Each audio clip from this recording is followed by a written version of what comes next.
Бой о бой. За эти 6 месяцев произошло немало событий, как в мире, так и в жизнях многих людей, включая мою. Если кто не знал, то я живу в Украине, где уже как 7-й месяц идет война со всеми вытекающими отсюда последствиями. 23 февраля, сидя дома и заливая днем видос, скажи мне кто-нибудь, что на следующее утро я проснусь от звуков ракетного удара. Короче, сейчас слышал непонятно откуда, ну с другой какой-то стороны, вроде бы или ракеты, или еще какое-то говно.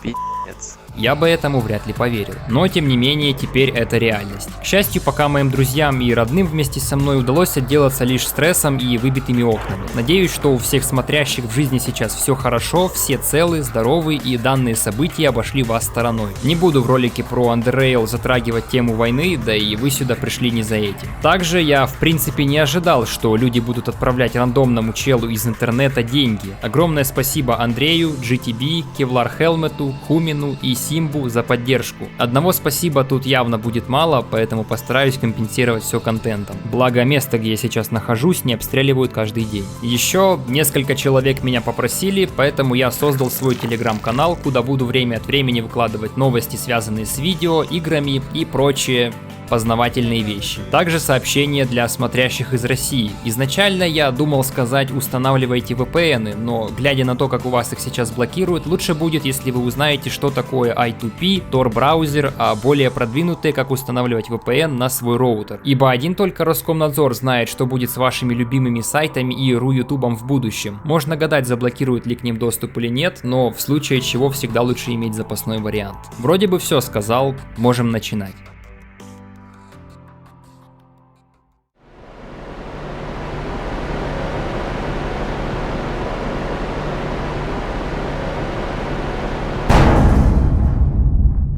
Ехали мы, однако, недолго. Безликие сумели остановить лифт наверху. Нажимая на кнопки, ничего не происходит, и теперь нам остается только карабкаться через дыру рядом. Выводит она нас в сеть пещерных тоннелей. Побродив по ним, натыкаемся на странную хрень, ранее не встречавшуюся, что означает, мы на верном пути. Дорога приводит нас к заброшенному зданию, рядом с которым видим старого знакомого, идущего к нам. Ты здесь. Хорошо. Что здесь происходит? Нам нужно поговорить. Я ждал тебя. Что ж, если мы будем говорить, ты можешь для начала назвать свое имя. Как мне тебя называть? Рам Умбра. Зачем ты ждал меня, Рам Умбра? Мы снова оказываемся частью одних событий, Акулит. В институте и здесь. Это не совпадение. Когда я соединяю вместе события, которым был свидетелем, мне становится интересно, сколько еще раз мы прошли мимо друг друга, не подозревая, что были рядом. Ты тоже ищешь этот куб, верно? Я помню, мы говорили о нем в институте. Да, но по другой причине. Что вообще за дела с этим кубом? Все, что не происходит в последнее время, кажется, вращается вокруг него. Твои вопросы уводят наш разговор от сути. Слушай, и я расскажу то, что тебе нужно знать. Артефакт. Он находится у того, что ты знаешь как черт. Черт должен быть уничтожен, а артефакт должен быть возвращен проходчикам, безликим, называй как хочешь. Они тебе не враги. У вас с ними больше общих целей, чем вы думаете. И это я должен все делать? Судя по всему, да. Ты будешь играть важную роль в уничтожении черта, если даже не сделаешь этого самостоятельно. Все события, которые предшествовали данному, создали положение, окружение. Ваш дефектный язык не позволяет мне донести смысл полностью, в котором твоя встреча с чертом является единственным возможным исходом. Единственно возможный для тебя способ покинуть глубокие пещеры – это уничтожить черта. Я думал об этом, рассматривал возможности, о которых ты не подозреваешь, и я не увидел альтернативы. Если ты так хочешь убить черта, почему бы тебе не сделать это самому? Это не мое событие. Мне сложно объяснить, как я уже сказал, но это должно произойти, и ты главный участник. Конечно, я могу ошибаться в тебе, и это окружение станет твоей могилой. Этот разговор потеряет смысл для тебя и окажется вредным для меня. Информация, полученная мною от тебя в институте чертистов про твою станцию, обнаружила для меня другую связь. Связь с артефактом, с твоими событиями и моими событиями. Связь, которая выявила того, кто направлял твои действия в своих собственных интересах. Чем больше я думаю об этом, тем больше уверен, что то, что я говорю тебе, правда. Давай уточним, ты хочешь убить черта, и мне каким-то образом суждено это сделать. Ты хочешь, чтобы артефакт вернулся к безликим, но ты почему-то не можешь вмешаться. Почему ты тогда еще здесь? Чтобы убедиться, что эти события произойдут. Изначально мое присутствие здесь не имело отношения к черту, но когда я узнал о нем, его имя, это стало важным. наиболее важно. Ладно, расскажи мне про черта и что нужно сделать для того, чтобы победить его. Это сущность, воплощение того, победу чего нельзя допустить. Я не могу сказать тебе, что это такое, потому что я еще не знаю. Возможно, у меня будут эти ответы в другое событие. Он вытягивает руку, указывая в сторону тоннеля. Этот путь ведет во владение черта. Когда ты пойдешь им, ты почувствуешь его влияние. Твое хрупкое сознание будет подвержено вторжению. Далеко на севере ты найдешь опутанные ворота. За ними лежит черт. Подробности об уничтожении черта мне неизвестны. После того, как это случится, повторяю, артефакт должен быть возвращен безликим. Пока то, что ты рассказал, мне только делает все более запутанным. К тому же ты просишь меня сделать что-то, не спрашивая почему. Вдобавок у меня нет абсолютно никаких оснований доверять тебе. Почему я должен делать то, что ты говоришь? Другого выхода нет. Победишь ты или станешь пятном на земле. Единственный способ покинуть это место — принять участие в уничтожении черта. Но в таком случае мне понадобится больше информации. Я поделюсь такой информацией. Удивительно, как всего за пару минут Шестой успел заставить нас убивать черта, обосрать человеческий язык и по сути не объяснить толком ничего про клуб и общие цели с безликими, кроме того, что его нужно обязательно вернуть им. Ну а сейчас, собственно, можно позадавать ему разные вопросы. О кубе ничего рассказывать он не хочет, а лишь говорит, что это могущественный предмет, имеющий комплексный характер, то есть много или несколько уникальных свойств, из-за которых его изначально украли. С самими безликими Шестой сотрудничал и даже бывал у них в городе. Они не будут нам врагами, если в прошлом мы с ними не конфликтовали, а я вроде бы ничего такого не делал. Пункт вашей дружбы с безликими будет крайне важен, и позже я объясню почему. Они ближе к твоему роду, чем ты думаешь, и даже связаны с моим. Ничего об этом он нам, конечно, не расскажет. Далее в туннеле находится комплекс Полая Земля. Если кто помнит, он пару раз упоминался в разных доках, ведь там произошел некий инцидент, заставивший Биокорп частично развалиться и заняться реформами. Шестой говорит, что наша собственная глупость разрушила его. Теперь там заправляет черт и его братаны. Зачищать их, к слову, бесполезно, ибо они будут появляться снова и снова, пока жив их батя. Но попасть к нему так просто не выйдет, ибо черт опутал врата, ведущие к нему, плотной органической тканью, созданную таким же образом, как и его существа, митозом. Что странно, в некоторых областях их нет, например тут, на юге, или на западе, где разросся грибок. Шестой думает, там есть что-то их отпугивающее, и если не найдем другого пути удалить жижу с ворот, там может быть подсказка. Более подробно рассказать о черте могут безликие. У них же на территории находятся заброшенные склады с припасами, ну и они сами могут предоставить нам гранаты, патроны и другие ресурсы, потому сначала путь стоит держать к ним. О себе Шестой рассказывает, что он не из нашего мира, и тут находится лишь временно из-за своей миссии. И пока ты полностью в свой мир погружен, я стою в нем лишь одной ногой, но другой вне его. Можно расспросить у него про факел, монолит в Черном море, вернее комплекс, как он его называет, из осколка которого мы его вытащили. Монолит был построен его народом для каких-то своих целей. Используется он для хранения кучи разных вещей, хотя я думаю не только для этого, учитывая какие видения мы испытывали при контакте с ним. Недоумевает он от того, как нам удалось достать факел из осколка, ибо даже для него это будет непросто. Конкретное назначение факела он не знает, но ему он напомнил предмет, которым они удаляют остатки не из нашей реальности. Ни я, ни мой род не принадлежим к вашему миру, и порой нам приходится покидать его предел. Периодически это приводит к тому, что вещи из внешних пространств просачиваются туда, где их не должно быть. Когда такое происходит, мы используем устройства, подобные этому, чтобы удалить их. Тебе стоит опасаться этого явления при употреблении любых веществ, дающих возможность увидеть или даже выйти за безопасные пределы этого мира. Один этот факел может тебя не спасти в случае серьезной аномалии. Он разрешает нам сохранить его у себя. Ему можно рассказать про племя в Черном море. Думаю, вы помните воскрешение Магнара в племени дикарей. Так вот, существо это им не было. То, что мы убили, в принципе не человек, а скорее его образ, спроецированный тем куском черного монолита. Есть силы как индивидуальные, так и безличные, происходящие из внешних пределов и способные исказить или уничтожить жизнь этого мира. Те дикари, как ты их называешь, попали под их влияние, и существо извне проецировало на них свой образ. Но не обманывайся, разрушение части этого прочного комплекса не отсекает эти силы полностью. Существуют более тонкие способы, которыми они проникают внутрь, и твой мир пронизан ими. Однако хорошо, что ты его уничтожил, даже если кажется, что произошло это слишком поздно. По крайней мере, теперь он больше не доставит проблем твоим людям. Похоже, что мне настало время уйти. Мы увидимся после того, как черт будет уничтожен. Я желаю тебе успеха.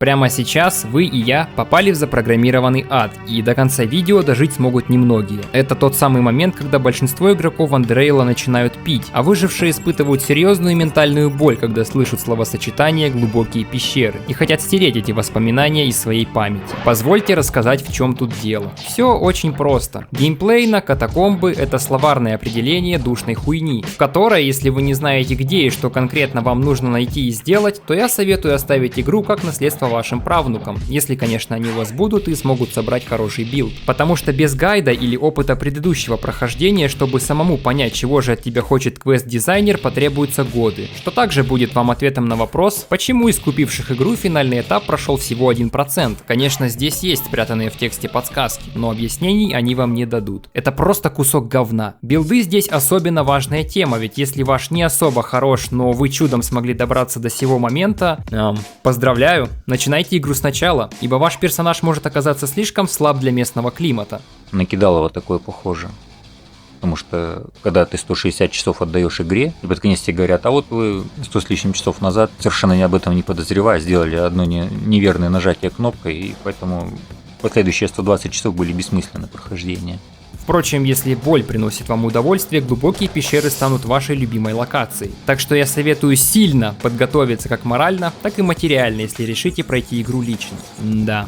Ну вот мы здесь. У нас есть 3 основные цели. Первая — найти способ убрать коросту с ворот, ведущих к черту. Вторая — найти способ открыть сами ворота. И третья — уничтожить черта. На бумаге может выглядеть не так сложно, поэтому предлагаю пошататься в полой земле и... Погодите, что это? Ползучий ужас? Дебаф, который накапливается до 20 раз, что в итоге уменьшает урон и защиту всех навыков на 40%. Как можно понять, черт не рад новым посетителям. И на площади всего комплекса он будет ментально и физически нас преследовать. Тут есть места, где от него можно спрятаться, но сражаться с его порождениями будет сложно. Поэтому, следуя совету 6-го, я решил сразу пойти западнее на поиски того, чем можно убрать наросты с врат. Хорошая новость, здесь черт нас не достанет. Плохая, там находится грибной лес, населенный неизвестными организмами, которые довольно быстро респавнятся при помощи спор. Но перебив весь лес, попутно подцепив грибковый сифилис, я так и не нашел ничего способного помочь. Ретировавшись из лесу, решил, почему бы не найти безликих, ведь, как говорилось выше, у них может быть больше полезной информации. А пока я пытаюсь найти их базу, ответьте мне на один вопрос. Уважаете ли вы безликих? Шутка, вопрос риторический. Уважение к безликим — это ваше дефолтное бытие. Надеюсь, вы не провоцировали сражение, не вырезали отряд при спасении Базара и, возможно, даже помогли им с парой просьб или спасли одного из них. Все окей, проходить пещеры вам тогда будет проще. Если нет, то ты попал в просак. Видишь ли, безликие контролируют территорию, на которую нам очень нужно попасть. И если мирный вариант не работает, тогда, помимо прочего пиздеца, воевать придется еще с их патрулями, которых тут много. Не говоря уже о том, что никакой информации они вам не дадут и помощи искать будет не у кого. Вообще, это глупое решение давать понять игроку, что безликие нам не враги под самый конец, когда в случае, если ты накосячил, ничего исправить уже нельзя. Кто вообще, блять, может знать, что у безликих есть своя система репутации, которая нужна всего лишь для этого конкретного момента? Но имеем то, что имеем.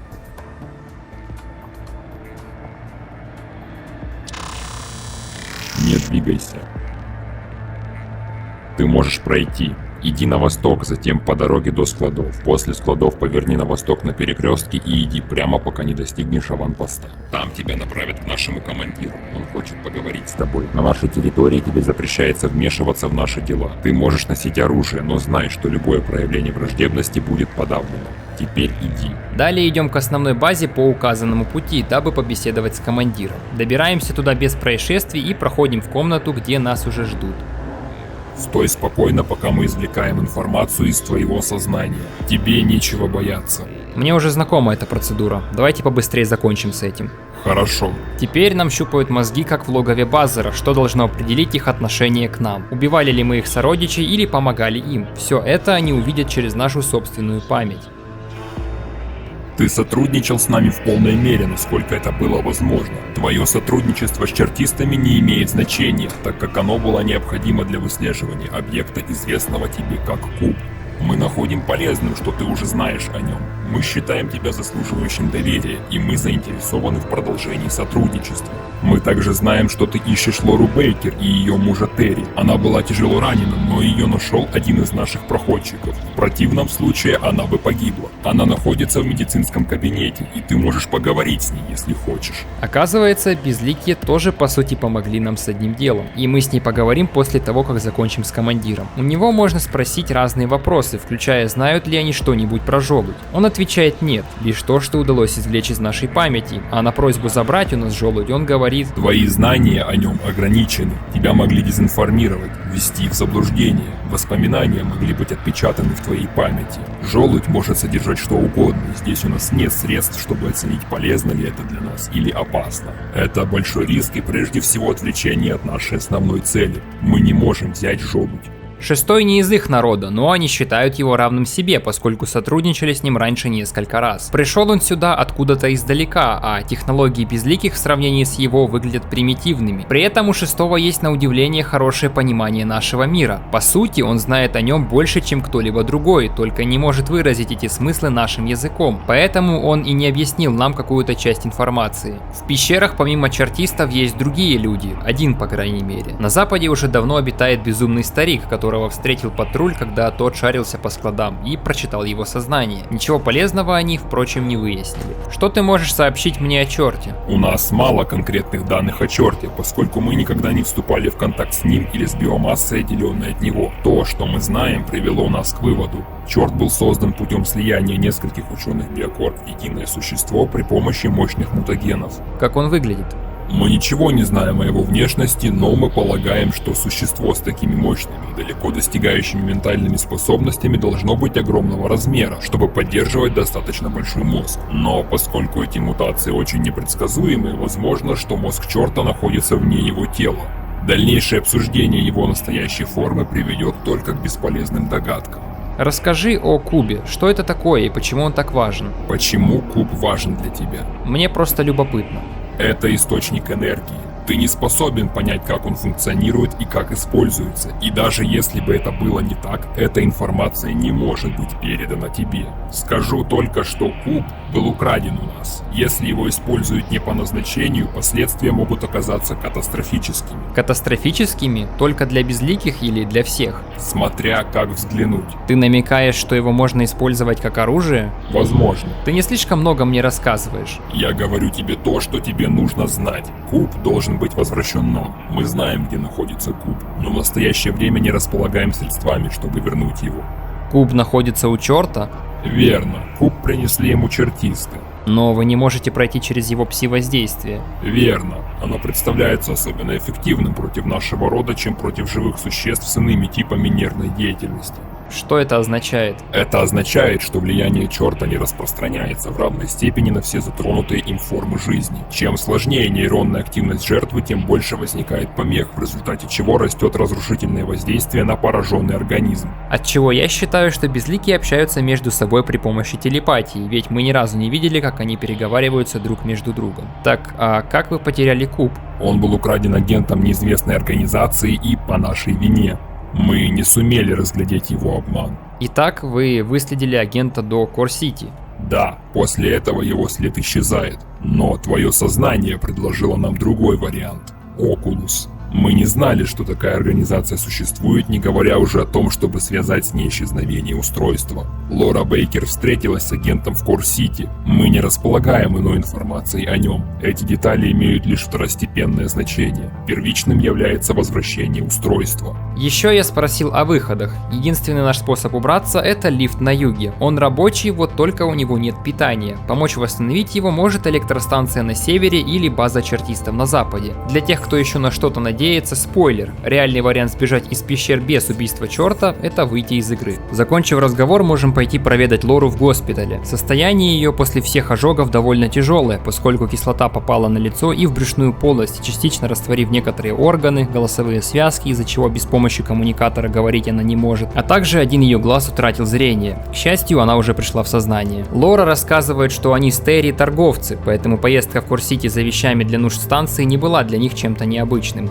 Единственное, помимо покупок, они должны были встретиться с одним человеком, Джеймсом Штайнером, в жилом районе по просьбе Таннера и забрать у него пакет с неким хрупким оборудованием, в котором очевидно был куб. Сам Штайнер, даже будучи агентом Окулуса, куб не крал. Его заданием было лишь передать посылку, полученную от другого агента, спиздившего куб изначально, ничего не подозревающим Бейкером, дабы она по итогу оказалась в волосатых руках Таннера. Теперь вся картина у нас как на ладони. После того, как они закупились всем необходимым и позвонили Таннеру, сказавшему, чтобы они возвращались, землетрясение, или вернее будет сказать безликие, заблокировали тоннели. Так что выехать, пока завалы не расчистят, было невозможно. Поэтому наша пара пошла в бар Хардкор Сити, чтобы скоротать время, где встретились и поговорили с машинистом, у которого мы спрашивали подробности инцидента пару частей назад. Некоторое время спустя поезда начали ограниченное движение. Так как до Саутгейта ни один из них не ходил, они приняли решение поехать на переезд, ведь оттуда ближе добираться до ССГ. До самого переезда они не добрались, ведь сойдя с поезда, их встретила банда уёбков, следившая за ними еще с Кор-Сити, которые затащили их в пещеру и открыли посылку, где увидели предмет, тяжело поддающийся описанию – куб.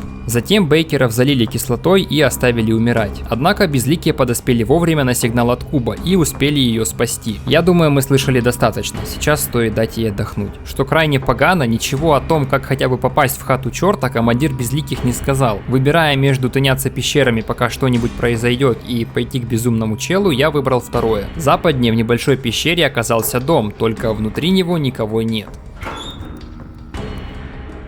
Дед нашел нас первее, и он не рад нашему тут бытию. Но мы находим общий язык. Рассказываем ему, как нас зовут, а он в ответ называет свое имя – Лео. И просим у него помощи с информацией. Он говорит, что мы тот еще папуас, раз вламываемся в дома, а после просим помощи, однако соглашается за небольшую услугу. Просит найти одну дорогую для него вещь. Лео уже не помнит, почему она так ему важна, единственное, что осталось, приятное чувство, когда он на нее смотрит. Добывая себе припасы к западу от складов, дед наткнулся на патруль чертистов и, драпая от них, выронил красивый нож с костяной рукояткой. Его и нужно разыскать. Найти его мне удалось посреди бойни между безликими и чертистами, в труп которого чисто случайно выпал нож из руки. Причину его смерти, однако, установить не удалось, потому что мне по барабану на чертистов. Посему отдаем деду желаемое и получаем инфу про пещеры. Дед рассказывает, что раньше с мозгами у него все было в порядке. До такой жизни, когда он даже собственное имя порой забывает, его довело длительное пси-воздействие черта, из-за чего каждый раз, когда он ходит на склад за припасами, куда черт вполне достает, по возвращению домой Лео уже может забыть часть своих воспоминаний. Черт, по сути, пиздит информацию из памяти, от чего надолго оставаться нам тут очевидно не стоит. Тем не менее, есть один пожилой навык для сопротивления – беседы с дырой,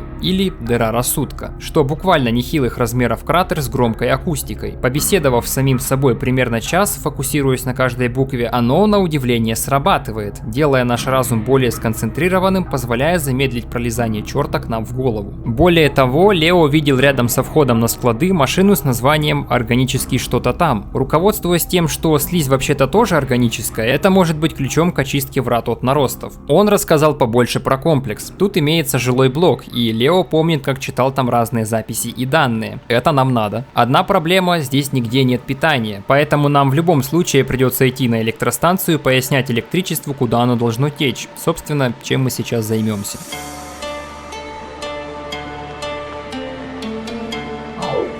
Своим электронным глазом я вижу нечто похожее на нарушителя.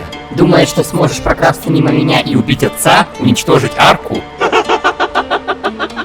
Я на стороже. Я на страже. Я безжалостна. Я должна защищать. Все нарушители должны быть уничтожены.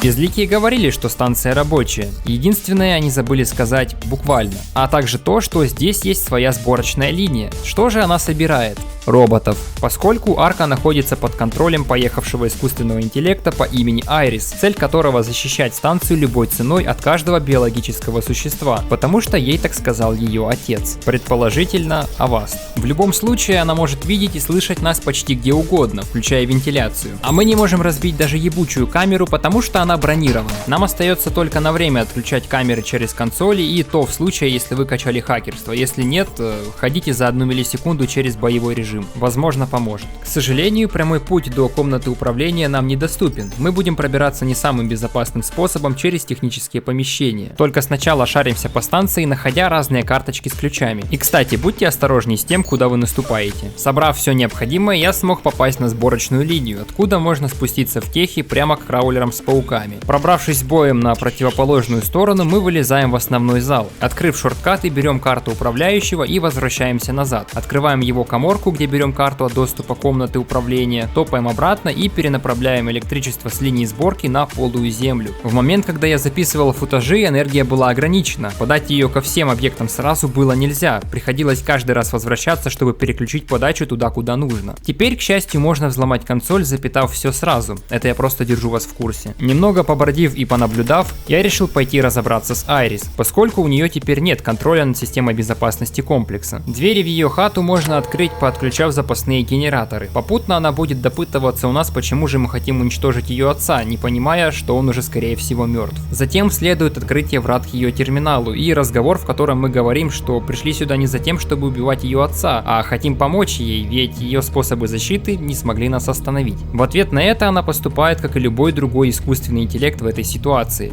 Выключается. В принципе, все. Теперь можно восстановить бэкап системы, сделанный 189 лет назад. Мы притворяемся отцом и просим ответить на ряд вопросов с целью проверить, нормально ли она работает. Отцом ее оказывается человек по имени Стеймон Берман, глава исследования и разработки искусственного интеллекта Биокорп. Немного личных подробностей, но самое главное, выясняется, что ранее Айрис контролировала цеха по сборке роботов по всей подземке. Впрочем, Стеймон отключил ее от них из-за произошедшего инцидента в полой земле. Что именно случилось, не называется, но даже общая картина тогда выглядела крайне дерьмово. Как вы помните, когда-то подземка не разделялась территориально на южные, северные, западные и восточные станции, а все управлялись Биокорп. Не идеально, конечно, но им удавалось сохранять целостность этого мини-государства. Загвоздка в том, что проблемы только нарастали. На момент событий в мире игры 371 год после спуска. В 182 году, а это момент, когда Айрис последний раз говорила с отцом, в подземке уже в течение ряда лет была нехватка производства еды, что привело к беспорядкам и росту напряжения в обществе нижних и средних классов. Стеймон считал голод следствием плохого управления от высших технократов и недавние изменения геополитики с окружающей средой. По его словам, будущее Биокорп и подземки было отрицательным в целом. Это и пара других проблем являются лишь маленьким бонусом. В подземном мире тогда тоже было неспокойно, и ряд событий привел к деградации среди иерархии Биокорп и потере централизованного контроля, в частности над проектами полой земли, типа исследований на людях, проектом по мутагенам, которые стали последствиями всего этого бардака. Проекты эти смогли заинтересовать двух высших технократов после прогресса в экспериментах над людьми. Результаты экспериментов смогли прожить более чем 2 года с момента мутации, что стало большим успехом, вызвав еще больше интерес к подобным занятиям. Тогда уже все занимались чем хотели. К слову, некоторые особо умные существа были личными помощниками докторов.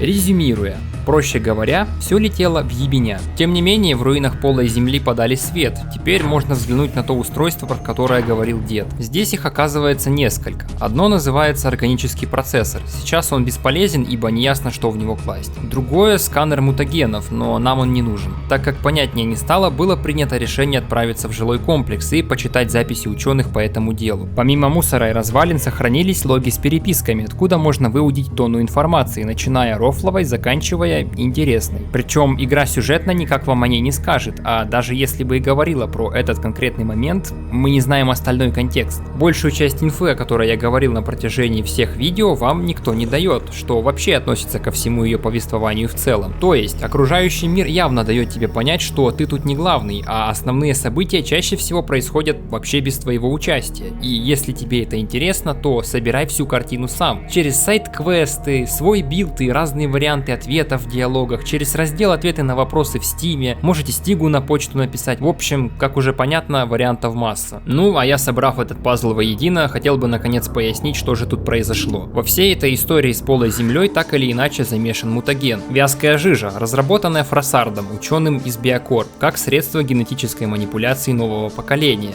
В теории оно может работать хорошо, если уметь с ним обращаться. Как видно на протяжении сюжета, никто не умеет, иначе мы бы не видели столько изуродованных мутантов по всему метро. Оу, вам не повезло и вы случайно вдохнули мутагенный газ или сам мутаген попал вам на кожу? Что ж, в лучшем случае вы умрете ужасной болезненной смертью от полученных мутаций, В худшем будете испытывать ту же боль на протяжении всей вашей бесконечной жизни, потому что мутаген делает вас биологически бессмертным. Это не значит, что вы переживете побои трубой от рандомного чела из подворотни. Это значит, вы не умрете от старости или болезней. Правда, изменения затронут ваш разум. Мыслить, понимать, а тем более осознавать свои действия будет почти невозможно. И при первом виде вас захочет убить любой человек. Те морпехи из комплекса в НФТ, которые Биокорп обстреливала боеголовками с мутагенным газом, явно понимали последствия превращения и предпочли застрелить друг друга, чем испытать онные на себе. Это ли настолько большая цена за бессмертие? Что, если от негативных эффектов мутагена можно избавиться? Подумали двое технократов: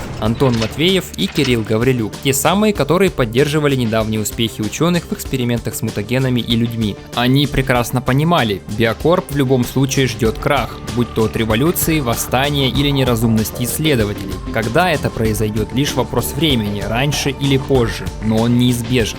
Итак, почему бы не потратить его с пользой? Ведь что нам мешает?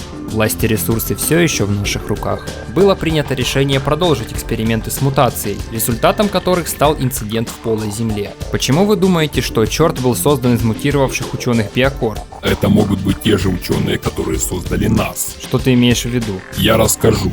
Первые из нас были созданы в исследовательском комплексе. Мы были мутантами, мы были экспериментом. Мы существовали не потому, что это было необходимо, но потому, что могли. Мы были разные, и нас было много. Мы просто существовали. Потом нам показали, что мы могли бы быть чем-то еще, большим, чем подопытными для мужчин и женщин, которые создали нас. Мы не были созданы равными. Один из нас обладал наибольшим интеллектом и имел доступ за пределы нашего замкнутого мира. Он имеет в виду Отиса, мутанта, который был персональным ассистентом доктора Ауштайна. Отис, по сути, и стал причиной восстания мутантов в полой земле. Что позволило ему сыграть решающую роль в нашем побеге. Это были последние дни Биокорп. Он знал это и имел план. Когда подходящий момент наконец наступил, он воспользовался им. Он увел нас, и мы до сих пор следуем за ним. Что до тех, кто использовал нас, некоторые были убиты, некоторые бежали. Но те, кто больше всего эксплуатировал нас, были брошены в резервуары мутагена. Была ли это справедливость или месть, или то и другое, я не могу сказать. Факт в том, что наша колыбель стала их могилой. Как он и сказал, безликие изначально были лишь мутантами. То, как они смогли стать теперешними, не объясняется, однако Шестой говорил, что безликие связаны с его родом. Вполне возможно, благодаря использованию осколков монолитов учеными при их мутации, о чем говорят пару логов, так как они использовались и в других опытах. Кирилл и Антон тоже проявляли к ним немалый интерес, значит, была причина. Фактически Антон, как и Кирилл, вообще-то могут быть еще живы. Они были отстранены от власти при инциденте, но так и не были схвачены, потому что оба являются мощными псиониками. Кирилл вообще имел кличку Дракон из-за своих метатермических способностей, и они вполне могли продолжить свои опыты с мутагеном вне Биокорп, чем они и занялись. Антон Матвеев — это Эзра. Еще при работе в Биокорп он уже был известен экспериментами как на других людях, так и на самом себе, ну в принципе по нему это видно. Также участвовал во многих исследованиях, к примеру, был надзирателем проекта по псиморфам. Именно в полой земле он и разрабатывался. Для тех, кто забыл, это небольшие черви, из них выросли те самые меченосцы, которые обитали в Литейной. К слову, этих же шушпанчиков выпустили в грибной лес 189 лет назад в качестве теста. К нашему времени они уже хорошо адаптировались к местной экосистеме, да и вот мелкие тоже ползают. Текущий возраст Эзры явно составляет более 200 лет, хотя нельзя сказать, что он сильно состарился, прямо как Уайат, переживший мутагенное заражение на складу А, явно случившееся по вине Эзры и Кирилла, ведь Уайат довольно точно их описывает. Вероятно, это было сделано для новой серии испытаний, и они далеко не единственные, пускай нам про них и ничего не известно. Зная о случившемся на свалке, можно сказать, результат бессмертия без мутации возможен, но крайне не гарантирован. Очень вероятно, что инцидент на свалке, как и эксперименты Вита Нозека по продлению долголетия, результаты которых нас просил найти Азив, были нужны для лечения третьего технократа, доктора Славковича, страдавшего от неизвестной болезни, судя по логам их бесед с Антоном и Кириллом на ПК. Сохранить ему жизнь не хотят, потому что значимость его исследований и работ по генной инженерии может сравниться сравниться с создателем первого атома мутагена. И вся вот эта вот story лишь часть происходящего в сюжете Барагоза. Порой мне кажется, что Underrail, будь она популярнее раз в 20, вполне могла бы стать причиной появления каналов типа Турбочист с видео с разбором лора игры по часам, оставленным Таннером на тумбочке в комнате главного героя. Это было бы прекрасно. Но вернемся к делу. Что насчет того, кто обладал большей властью, Кирилла? Его, как и Славковича, можно встретить в другом месте после того, как вы неудачно поиграете с мутагенами во время миссии от Протектората. К сожалению, никак иначе. Конечно, дойти к нему будет не так просто, поэтому я советую найти союзников. Добравшись к нему, Харон, как его теперь зовут, предлагает вам обмен.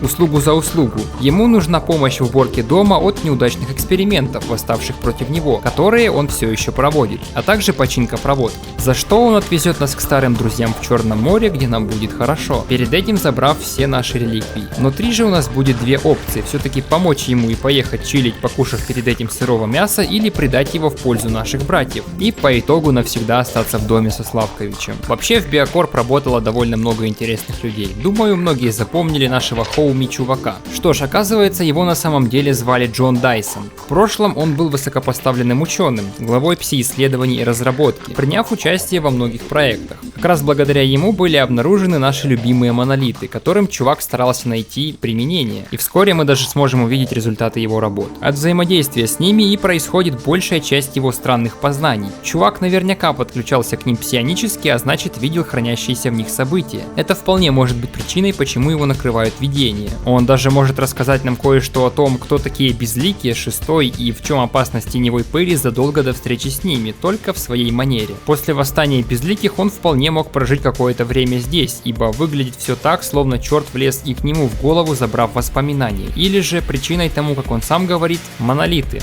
Они могут быть опасны для нашего разума. Хотя он забыл прошлого себя, наукой заниматься не бросил, и теперь мы можем свободно перемещаться через разломы в реальности. И еще я бы хотел уделить немного времени тому, как обстоят дела на поверхности, ведь одно обновление наконец дало ответ, а что же там на самом деле произошло такого, что заставило человечество ютиться в прокопченном крысоволками метро много веков назад. Дается он в одном необязательном данже, верхней подземке, который даже не всегда появляется. Служебная башня. Поднявшись по ней достаточно высоко, можно почувствовать ветер и увидеть снег. К сожалению, они настолько холодны, что без специальной защиты вы замерзнете насмерть за считанные секунды.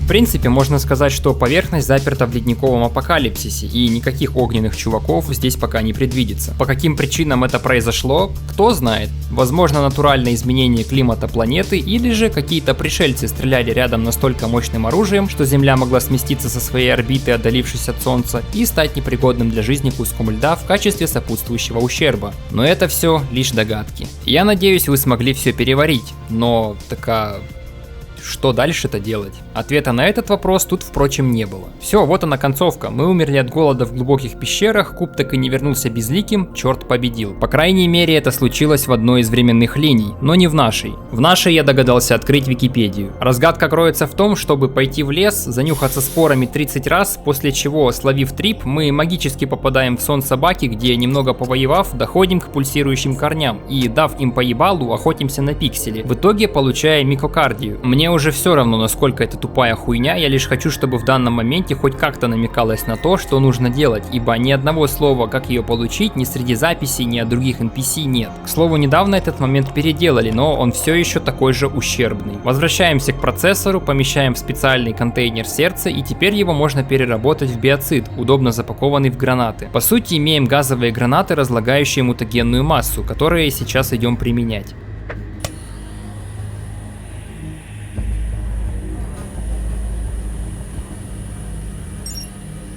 А вы что думали, так просто будет? Ворота очистил и на этом все? Прикол ворот в том, что их еще нужно починить, а для начала неплохо бы узнать, в каком они состоянии. Осмотр показал, что машина довольно сильно покоцана временем, и дабы она вновь работала, некоторые детали нужно заменить. А именно, гидроклапан, приводной вал HS89, найти регулирующий клапан, инструменты для работы и 3 канистры со спецжидкостью. Если мы хорошо знаем механику, то достаточно найти компоненты. В другом случае нужно пойти к Айрис и и забрать у нее ядро с искусственным интеллектом, чтобы робот починил все за нас. Где же искать все это добро? Кое-что есть в лаборатории Тифон, а остальное раскидано по карте. Найти инструменты было несложно, они тут часто встречаются. Затем во втором складском корпусе забираем аккумулятор и 2 канистры со спецжидкостью. Топаем в жилой комплекс и забираем на втором этаже HS-89. Третья канистра находится в каких-то пердях с могильщиками на юго-западе от жилого комплекса. Поиски регулирующего клапана помогут нам поближе познакомиться с исследованиями чувака в лаборатории Тифон. Незадолго до развала он занимался технологией EOS, связанной с монолитами, позволяющей, погрузив человека в анабиозную капсулу, проецировать его личность в пси-образ. Только на практике ведут они себя совсем не как люди. Прокравшись мимо них, выдираем кабеля питания от капсул жизнеобеспечения в 2 комнатах, из-за чего пси-образы исчезают. Берем карту в подсобке и с помощью нее открываем дверь на склад, где забираем клапан и отправляемся чинить врата.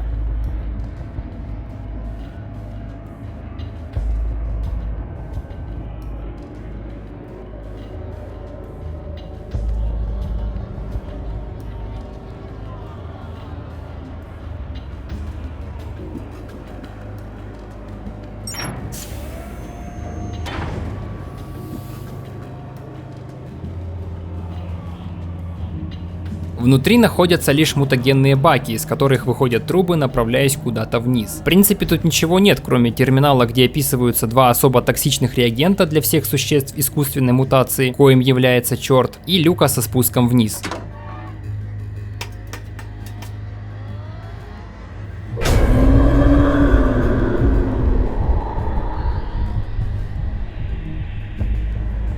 Теперь нам необходимо собрать из мутагенов тот самый реагент Exitus-1. Вот только проблемка в том, что ученый удалил его атомную последовательность, и нам нужно синтезировать все без подсказок, дабы вколоть ее черту в надежде, что он помрет. Начать стоит с поиска всех нужных мутагенов, их 16 штук. Если найдутся безумцы, желающие пройти пещеры, то ищите все инструменты и мутагены сразу, иначе вы ёбнетесь. Это, к слову, считается загадкой, и последовательности мутагенов рандомно генерируются для каждого прохождения, поэтому списать ее не выйдет. Я скину в описании все необходимое для спокойного решения этого пазла. Итак, найдя мутагены, мы топаем к сканеру, где сканируем каждый из них по очереди, а полученные последовательности записываем в мутагенный комбинатор в соответствии с названием. После остается убрать лишнее и выделить необходимое. Возвращаемся обратно, кладем нужные мутагены, затем собираем последовательность в браузере, а после повторяем то же самое в игре. Синтезируем реагент и вводим его в биомассу.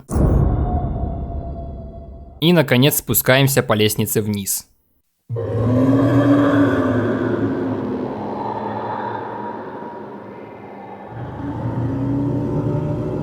Эту тень мы ждали. Мы голодали многие дни. Мы надеялись, что он придет за своим вожделенным. Такое восхитительное пиршество ждало нас. Буря ощущений после долгого предвкушения. Плоть высоких так богата. Их мысли, как чистая и быстрая вода древних ледниковых потоков. Но теперь я знаю, что он не осмелится встретиться с нами. А вместо него у нас есть ты, еще одна плешивая туннельная крыса, роющаяся в мусоре вонючая, уродливая, дисгеническая полукровка. А что до яда, которым ты отравила наш колодец, шавка, он тебе не поможет. Ты только задержала нас. За эту дерзость ты будешь страшно страдать в нашем лоне. Как букашку мы порвем тебя на части и соберем тебя снова и снова. Ты узнаешь, какую боль может причинить Бог.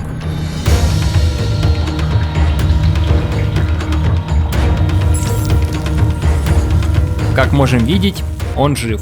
Погнали. Бой этот будет один из сложнейших, особенно без помощи впрыснутого химиката, так как он разрушает черту половину щупалец. Тем не менее, их у него остается 4, чего вполне хватит для того, чтобы вы откинулись. У каждого по 1000 хп, и они довольно быстро отрастают, а сам глаз может регенерировать по 200 хп за ход, обмазан сопротивлением к урону, может вызывать братву и атаковать псионикой. Сражение с чертом станет проверкой того, чего вы по итогу добились, развивая своего героя. Насколько эффективно вы можете использовать ваше снаряжение, умения, гаджеты и способности, реализуя весь потенциал своего билда. Нужно понимать, кто вы есть, ведь только разобравшись в том, что вы такое собрали, и можно его пройти. Но также помимо этого, прежде чем сюда лезть, пособирайте бафающих расходников, хилок, других приколов, найдите динамит и только тогда идите. Теперь как проходил его я. Для более легкой победы над ним поочередно добрался ко всем 4 бакам с мутагеном в разных углах карты, попутно отбиваясь от щупалец и призванных им чертил. Затем подорвал их динамитом, от чего его тентакли отвалились окончательно, а после добить глаз было уже не так трудно.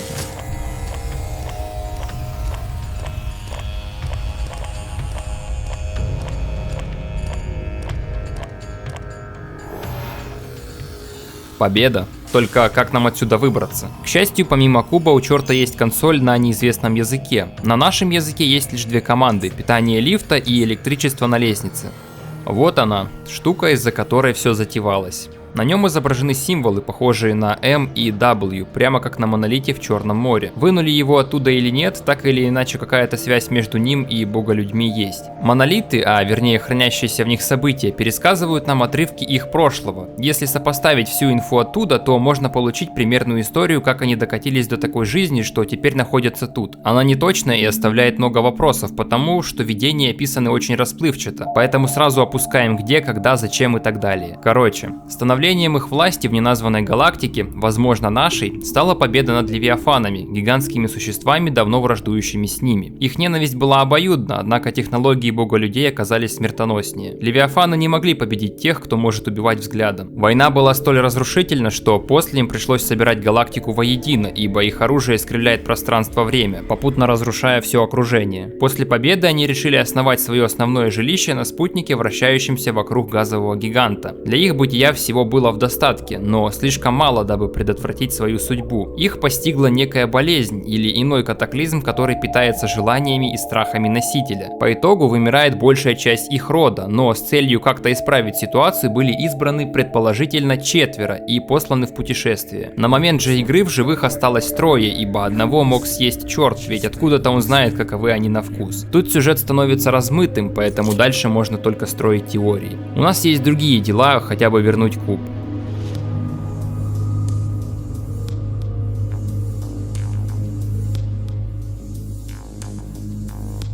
Отдай нам куб. Он ваш. Возьми это. Теперь можешь идти. Что это? В знак признания. Держи его при себе. Как мне выбраться отсюда? На юго-западе от пола Земли есть лифт. Это единственный известный нам работоспособный лифт. Это все, что я хотел знать. До свидания. Он дает нам в награду медальон Безликого, который 100% что-то значит в их обществе, но мы, не понимая, зачем он нам нужен, топаем к лифту на юго-запад.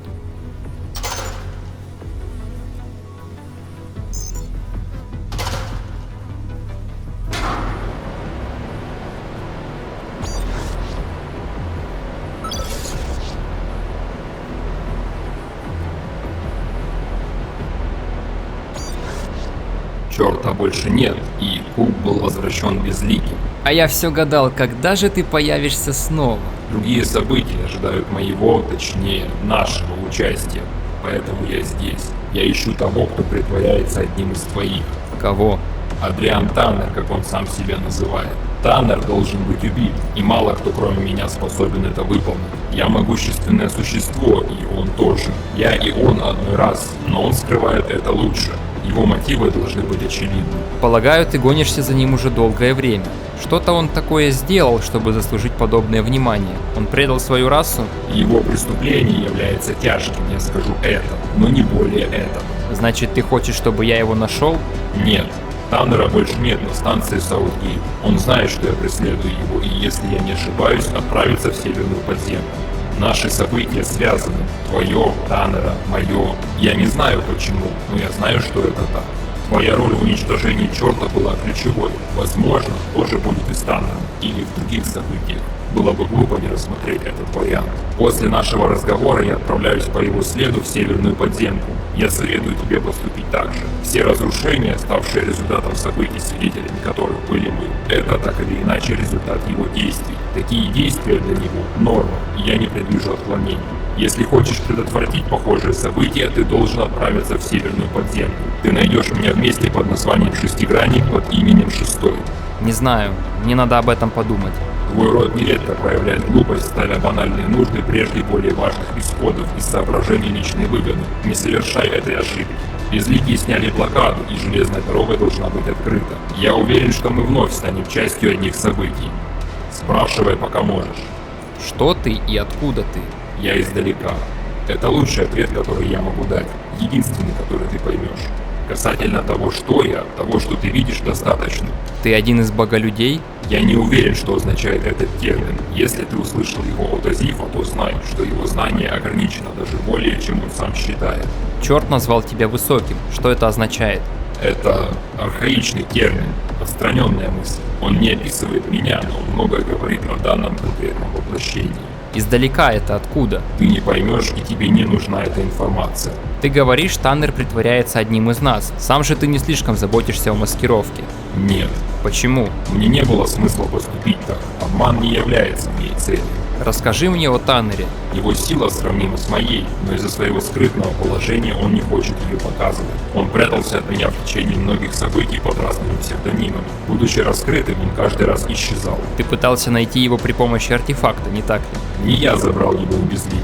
Скорее, его исчезновение привлекло мое внимание. В конечном счете оно привело меня к Таннеру, хотя и не в то же время. Почему он просто не сразится с тобой? Он когда-нибудь пытался? Нет, он силен, но не настолько, как я. Ты думаешь, он не нашел способ как-то увеличить свою силу? Он пытался, но я не позволяю ему. Ты сам это видел. Как по-настоящему зовут Таннера? Я не стану раскрывать его имя. Ты сказал мне свое.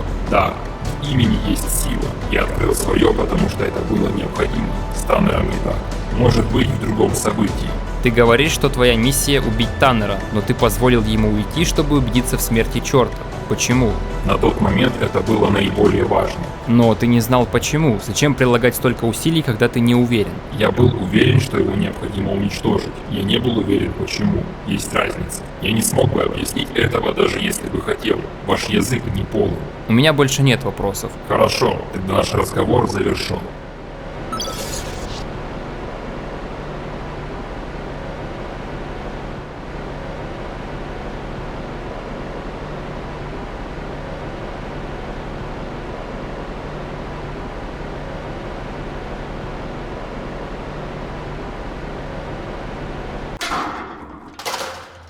Передать весь тут ахуй от осознания того, что на самом деле происходит, словами будет трудно. Еще труднее будет передать мою радость от того, что мы выбрались из этих ебаных пещер. Таннер мало того, что развел и использовал нас, поставив под опасность всю подземку, так еще он оказывается вторым инопланетянином, посланным по изначальной задумке спасти свой народ. Но все по стандарту пошло пиздой, и теперь имеем такую Санта-Барбару. И дело в том, что это может быть лишь ее началом. Помните змея, увиденного в темном монолите? Черт вполне мог быть его дальним родственником, Левиафаном или еще каким опасным говном, неважно. Важно то, что он также мог воздействовать на умы других людей. Слабо, но тем не менее. Если вспомнить, Эйден говорил, что его эволюционный цикл еще не завершен, и кто знает, каким бы стал итог. Почему Шестой и решил дать Таннеру уйти, лишь бы убедиться в его смерти? При входе Мальком говорит, что нам стоит зайти к Вере по уже известному нам делу. Вера говорит, что Таннер исчез, как вышел из кабинета, словно растворился. Они проверили везде, кроме его комнаты, и предлагает нам этим заняться. Стоит сходить к Эзре, чтобы попросить открыть его дверь в жилище. Говорим с ним и направляемся ко входу. Перед тем, как мы войдем, он говорит нам быть осторожнее, но помогать с этим нам не будет. С виду обычная комната в коммуналке SoilX. Внутри, на первый взгляд, нет ничего примечательного, а вся мебель почти пустая. Мое внимание привлекает висящая на стене картина, а по функционалу портал. Пролезаем сквозь нее и оказываемся в комнате с такой же ячейкой и консолью, какие мы видели в институте. А на столе лежат фрагменты маски человеческого лица. Вылезаем обратно, встречая Эзру. Рассказываем ему об увиденном, а он, похоже, не слишком-то удивлен, ведь за свое время пребывания тут пару раз ему удавалось заглянуть в разум Таннера. Там Эзра увидел слабые образы этих вещей, но не более того. Про их функционал или принцип работы он ничего не знает. После чего его оттуда быстро устранили. А сейчас мы сообщим обо всем совету станции. Им Таннер и без этого казался странным, только никто открыто этой темы никогда не поднимал. Я правда не понимаю, от чего никто не смутился, когда стало заметно, что люди стареют, а Таннер нет. Виной тому считают стазисную ячейку в его комнате. Мы же в свою очередь очередь рассказываем им все, что смогли о нем узнать, и дополняем это историей с кражей у безликих куба, который так сильно хотел пощупать Таннер. Попутно рассказываем про случившееся с Бейкерами. К слову, лору недавно нам доставили безликие. Говорим, как зашли к черту в гости и встретились там с шестым, а также то, что Таннер в принципе не человек. Перед уходом Вера попросила зайти к ней, как проснемся, после чего полуживые идем спать в кроватку. Придя, она предлагает нам занять место Таннера в управлении станцией. Я отвечаю, что подумаю над этим, пока буду ехать на поезде в северную подземку.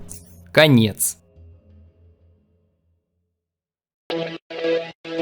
Или нет. На сим завершается лишь сюжет игры, и мы можем увидеть последствия принятых нами решений, но не история остальной подземки, ведь явно понятно, ничего еще не окончено, ибо вопросов в конце стало лишь больше. Например, кто третий богачел? Желающие, возможно, смогут выудить информацию из текущих обрывков, но более явные ответы на них можно будет получить, возможно, когда-нибудь лет через 5, когда мы увидим продолжение уже в другой истории. Шестой, кстати, мог показаться персонажем скорее положительным, но он явно преследует какие-то свои малопонятные нам цели и вполне может использовать нас для их достижения, как в случае с убийством черта. Если встретиться с ним в Окулусе до того, как куб заберут чертисты, можно выяснить, что он не слишком дружелюбен по отношению к людям, особенно с теми, кто не проявляет уважения, а также, что они с Азифом работают над каким-то важным проектом. С нами же разговаривать он не намерен до той поры, пока не поймет, что мы каким-то образом взаимосвязаны. Я лишь пытаюсь сказать, что не слишком бы ему доверял. Если кто смог понять больше, то милости прошу поясните в комментариях.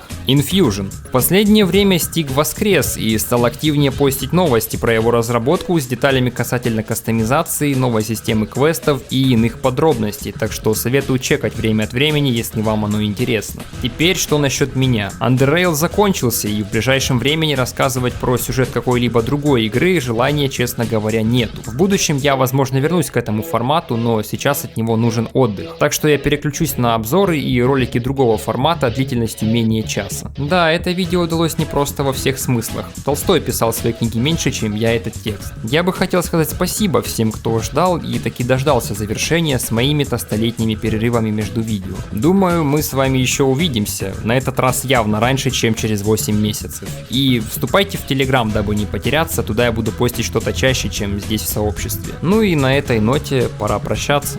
Пока.